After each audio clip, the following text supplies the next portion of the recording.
Pessoal, hoje eu vim falar sobre a substância que foi distribuída pelo professor Carriere, que supostamente curaria o câncer.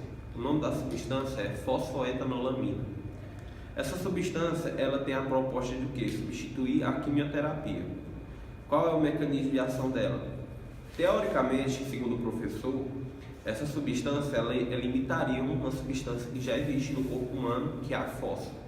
Essa substância, no caso a fosfoetanolamina, ela pegaria e sinalizaria as células cancerosas, somente elas, e para conduzir a morte programada, a apoptose.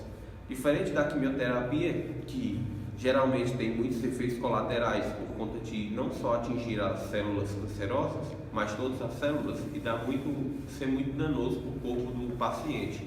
A fosfoetanolamina ela propõe você ter uma redução dos efeitos do câncer de forma bem mais rápida, em diversas formas de câncer. Então, o que é? Bem, a polêmica é o seguinte: a substância ela foi distribuída ilegalmente, ela não passou pelos testes pré-clínicos e clínicos. Então, o que está em pauta a questão, ela deve ser distribuída ou não? Como ela já foi distribuída ilegalmente, então ela já teve alguns certos teóricos efeitos positivos em muitos pacientes.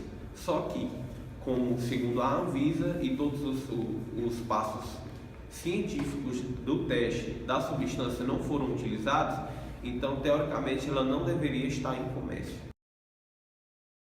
Bom, agora falaremos dos pontos positivos e os pontos negativos da substância fosfoetanolamina.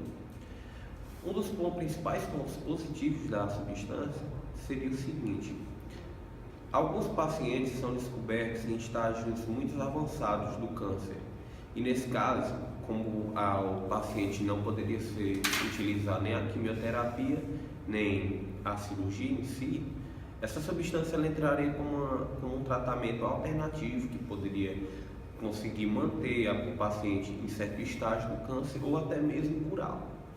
Caso isso não aconteça, teoricamente essa doença ela causa um bem-estar em pacientes terminais, entendeu? Ela também seria utilizada nisso, manter o paciente bem, mesmo que você não possa fazer mais nada.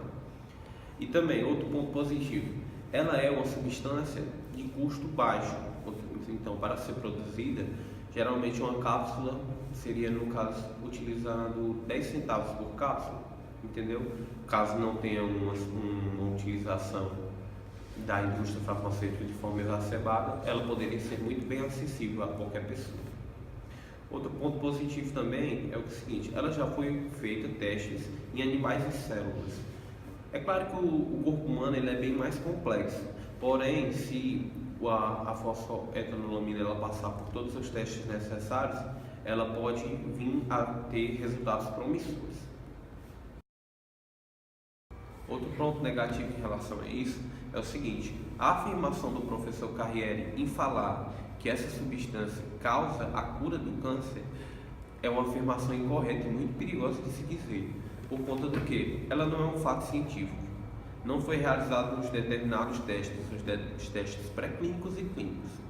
Outro ponto também: essa substância ela pode vir a funcionar, porém é necessário que sejam realizados todos esses testes. Certas pessoas vão ficar estressadas porque esses testes demoram anos para serem realizados.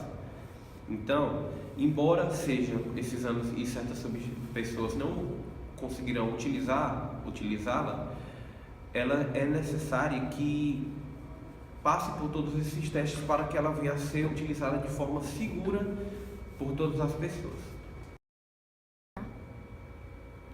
Bem, concluímos o quê? Que a substância fosfoetanolamina ela pode vir mesmo a se tornar a tão esperada cura para o câncer.